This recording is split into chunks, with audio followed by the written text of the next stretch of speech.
A mass killer realizes he's been caught years later. This is crazy. I'm not gonna lie. If you got away with murder, why stay inside the U.S.? I would go somewhere where they can't take you, like Mexico, or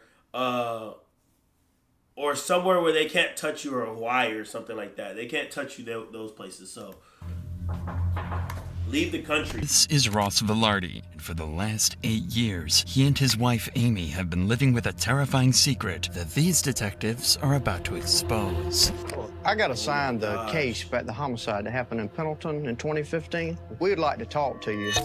Amy's parents, Mike and Kathy, as well as Amy's grandmothers, Barbara and Violet, were brutally murdered inside their own home in 2015, leaving police with the grueling task of solving a quadruple homicide. As family members, we want answers. Your parents? You murdered your parents? I'm not gonna lie, I be mad at my mom sometimes, and I want her to go to retirement home or elderly home and put her in one of those. But murdering is crazy. But unbeknownst to everyone, Ross and Amy were the killers all along. We're not here because we think you did it or you might have did it. We know you did it. It's piling up, Ross. You don't want to roll the dice on this, I'm telling you. On November 1st, 2015, Mike and Kathy Scott, alongside their mothers, Barbara and Violet, were found brutally murdered in their trailer home. Everyone was found with similar injuries, a slashed throat and a gunshot wound to the head made after they died. They were also found with knife wounds on their hands, indicating that each victim had tried to fight back before being killed. There were even bloody handprints on the doors and walls, showing that someone had even tried to escape after they'd been stabbed. The terrifying scene inside the trailer home would go completely unnoticed for the entire day, until, according to Amy, she went to check up on her parents and found them lying dead inside their home. And at around 12:30 that day, Amy decided to call 911. 911 was location of emergency. Oh my God! I need somebody out here. What's going on? Oh God! There's 4 people. In my mama's house. Who are these people that are in the house? It's my mom and my grandma and my granny and my stepdad. When Anderson County Police arrived on the scene, they said it was one of the bloodiest scenes they'd ever been to. But something was off. Detectives noted no signs of forced entry and thought it couldn't have been a robbery as there were multiple valuable items left in plain sight inside the home. This made 2 things clear to detectives. Whoever was responsible was allowed inside the home before the acts, and that they only had one thing on their mind: murder. It seemed like this case had to have been committed by someone close to Mike and Kathy, but with insufficient evidence, the case slowly went cold, allowing Amy and Ross to get back on the streets and live their normal lives again for years to come. But police always had their suspicions about this case and were never comfortable letting it stagnate. Amy's Facebook page showed that she constantly had fights with Kathy and Mike over her children, often calling them narcissistic, emotionally abusive, and disrespectful. What's most disturbing was a video of Ross and Kathy's fighting found on Amy's page, where Ross says something that would come back to haunt him forever. Why don't you let Grandma come out here real quick? I don't think your grandma wants to deal with this trash. I'll show you. Stop. Yep, see ya. Okay. In addition to this eerie statement from Ross, police found something that seems damning. They discovered a photo Mike had sent to a coworker just 2 days before his death, a couple of $100 bills. And inside Amy and Ross's trailer was a neatly organized stack of $100 bills, exactly the same serial numbers as Mike's. At the time, this was all treated as circumstantial, but slowly more coincidences would begin to line up that gave police enough reason to suspect Amy and Ross as potential killers. So, in 2023, they reopened the case, nearly a decade after the events that put an end to nearly an entire family. Detectives started by launching a series of interviews with Mike and Kathy's closest peers to try and get a better picture of Amy and Ross, and see if they might have been responsible after all. They begin with Mike and Kathy's neighbor, to learn about Amy's relationship with her mom, and if he saw anything the day of the incident. I mean, realistically, why would you want to, off your mother and then your mother's mother? Like, that's a whole generation gone. Realistically, like, do you understand how mad you gotta be, bro?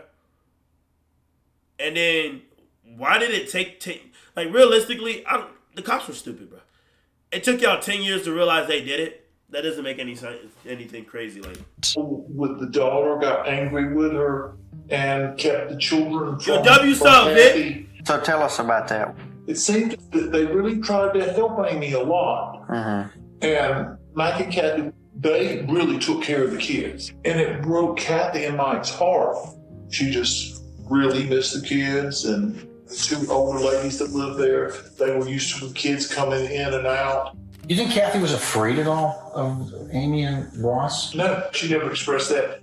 But it was always the talk of the area that Mike would go to flea markets and he would get some kind of video games that he collected. There was a good resale market for them, and that he would buy any old jewelry that had some gold in it. It was always a rumor that he kept a lot of cash and gold stuff around. Not only did Mike collect jewelry and other rare memorabilia, but it was well known in the community that Mike always had a large sum of cash with him because he feared putting money into the banking system. This made Mike a large target, especially amongst those who knew him well. I think you got to be one sick puppy and go in there and kill two helpless old women.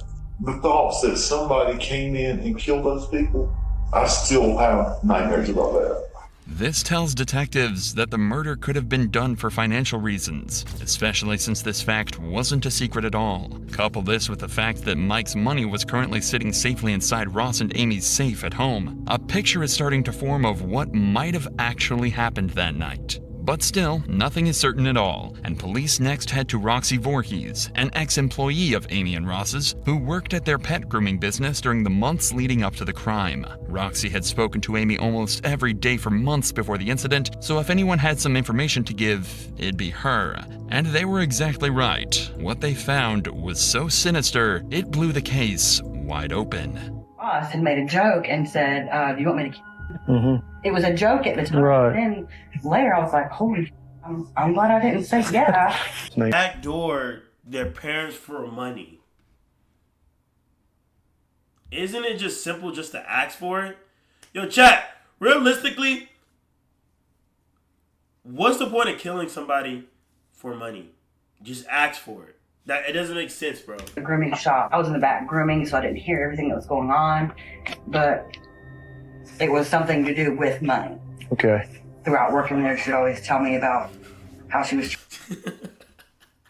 Dude said, nah, how about you get a job? He was working on a car and it crushed. Yeah, that comment shouldn't have been that funny, bro. That comment shouldn't have been that funny, bro. And he was placed in the hospital. And her mom decided to pull the plug. She always hated her mom for that. Detectives learned that their grooming business wasn't as successful as they claimed it was. Based on bank records collected by police, Amy and Ross's proven income in 2013 was $25,622.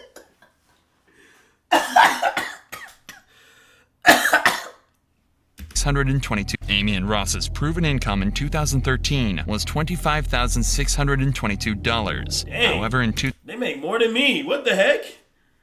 They make more than me, bro. What the heck? 2014, Ross spent $14,200 on a Ram truck, $5,700 on a Mustang, $10,000 on a Harley FXE, and another $5,000 on a Harley XL. Close to $35,000 on luxury purchases, but an income of just $25,000. With these poor financial decisions, the couple needed money, and they needed it badly. In 2014, their business fell short, making just over $3,000 for the entire year. Things were bad, and they were on the brink of bankruptcy. So when the cops found $67,000 in cash hidden in their home, they knew something seriously strange was going on. Ross claims that he'd been saving the money for years, but detectives don't buy it at all. They're certain that, at a minimum, Ross and Amy had to have stolen from the house on the day of the murders. But to some extent, This was all known about 8 years ago, and it's still all circumstantial. For all the cops knew, Amy could have noticed the dead bodies in the trailer and grabbed the cash out of desperation before calling the police. So there had to be something that set this investigation apart from the one back in 2015. However, this case would take a complete 180 after detectives would find their most blatant, crucial piece of evidence yet.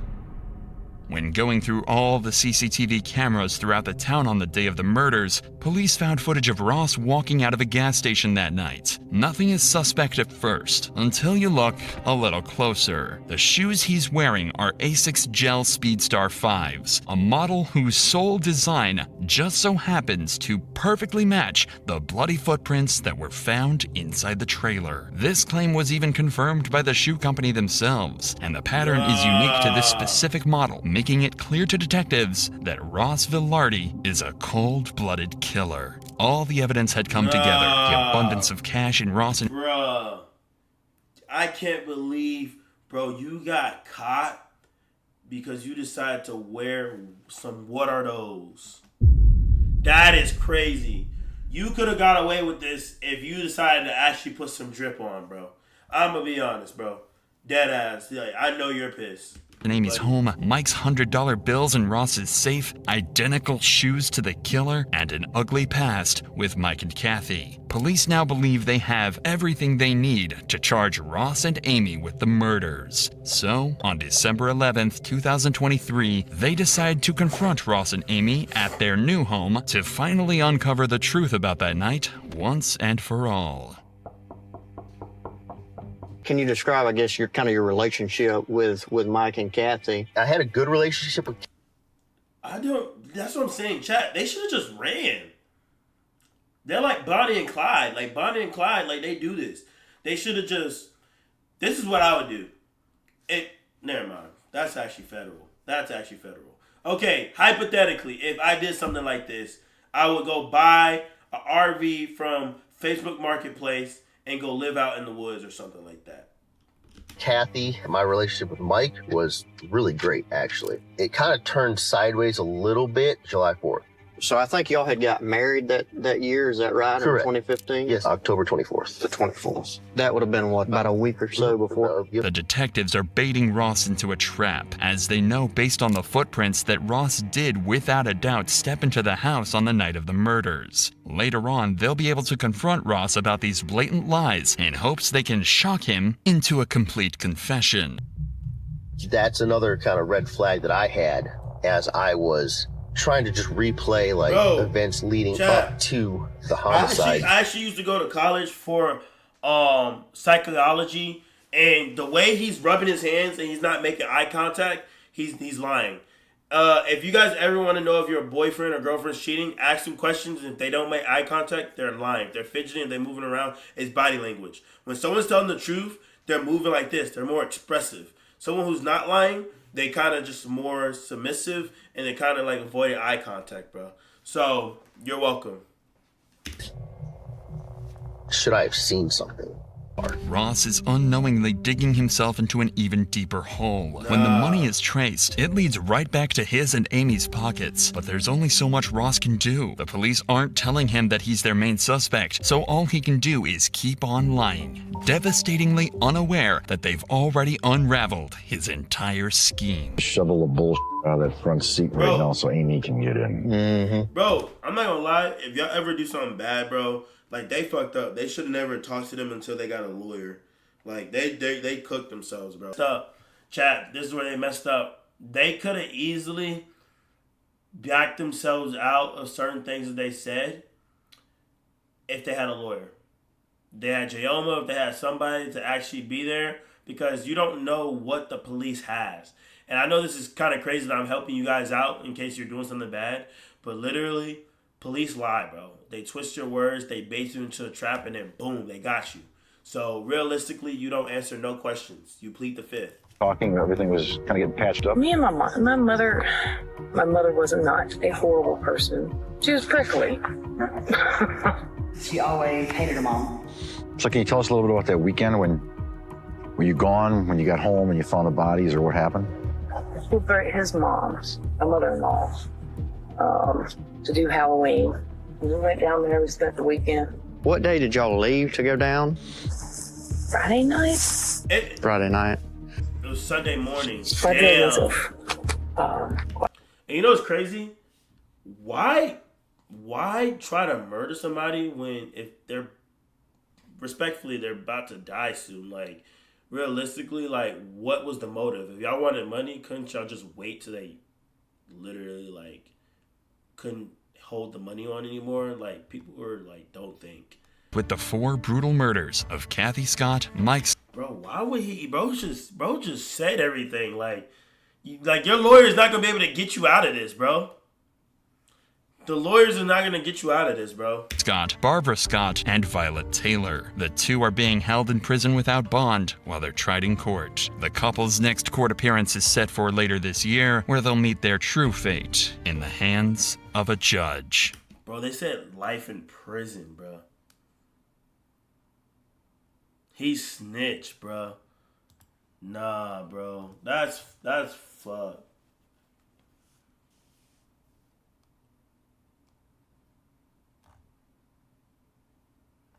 Nah, that's crazy, bro.